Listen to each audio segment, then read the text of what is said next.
Hi viewers, welcome to Treasure Trove. So today I'll be speaking regarding the power sector and the emergence of solar energy and wind energy in India's energy ecosystem.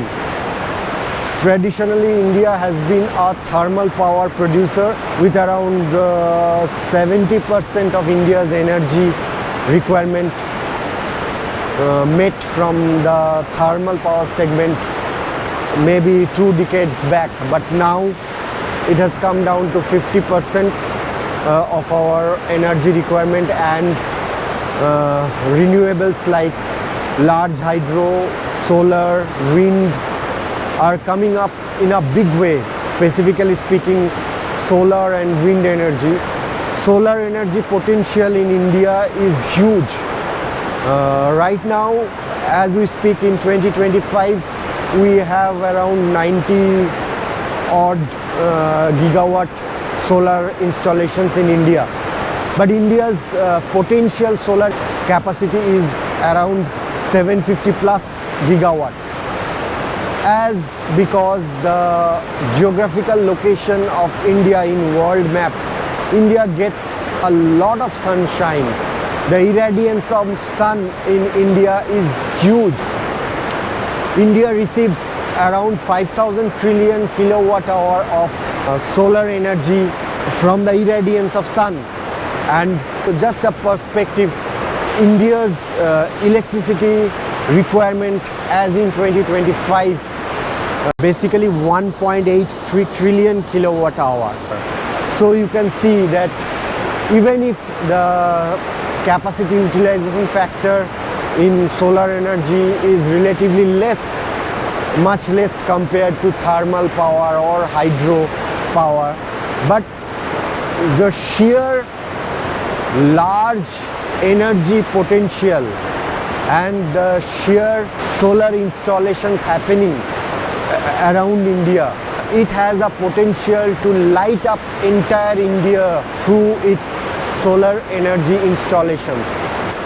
For these solar energy generations and for storage of solar energy beside this solar park, we need to install battery energy storage system, more popularly known as BESS. And these battery energy storage systems need to be powered through hydrogen. So this hydrogen powered battery energy storage system needs to be again powered through solar energy. For developing this hydrogen energy, hydrogen is the new energy in our energy ecosystem, and from 2025 to 2030 the potential hydrogen based energy generation will be 5 million tons. Right now we are targeting around 1 million ton of hydrogen energy generation, and for generating 5 million tons of hydrogen energy we require around 34 to 35 gigawatt of solar energy.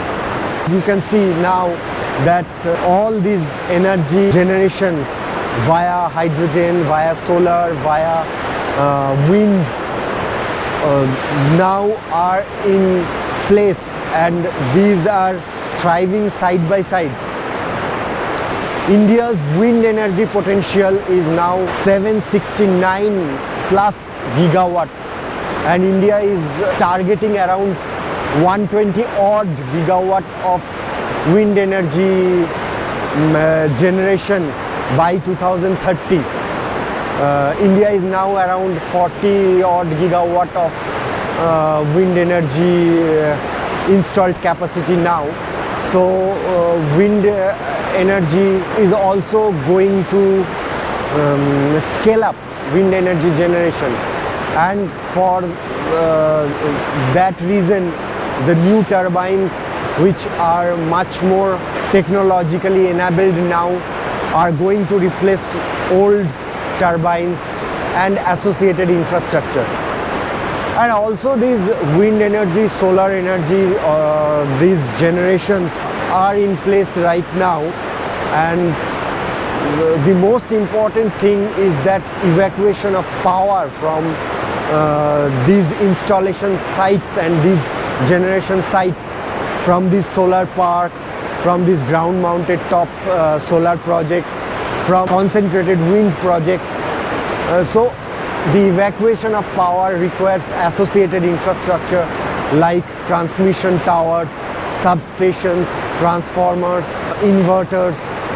So all these associated infrastructure needs to be put in place at the right optimum locations where we need to evacuate the power and optimally distribute across India. There is no dearth of our natural prowess in terms of irradiance of sun or in terms of wind energy speed across coastal regions. But these needs to be harnessed and these needs to be captured, this energy, so that we can harness and capture this energy, distribute across transmission towers and distribute across remote locations in India, so that our future energy requirements are met. See, basically India is a growing economy. India's GDP will touch $5 trillion in near future, in around 2 to 3 or 4 years time. India is the 4th largest economy in the world and is likely to go to be the 3rd largest economy. So electricity requirement will be in tune with the growth in GDP. The growth will be around 1.2x or 1.3x of the growth in real GDP. So basically the electricity requirement will grow as we speak. 1.83 trillion kilowatt hour electricity requirement per annum right now is likely to grow further, and we are likely to meet this requirement through hydro, wind, solar, and obviously thermal energy and thermal power generation through thermal power plants will remain. But as we are planning to go net carbon zero by 2070, and as we are planning to install 500 gigawatt of renewable energy generation by 2030. So the emphasis will be more on solar, wind, hydro, nuclear, and all these type of new energy ecosystem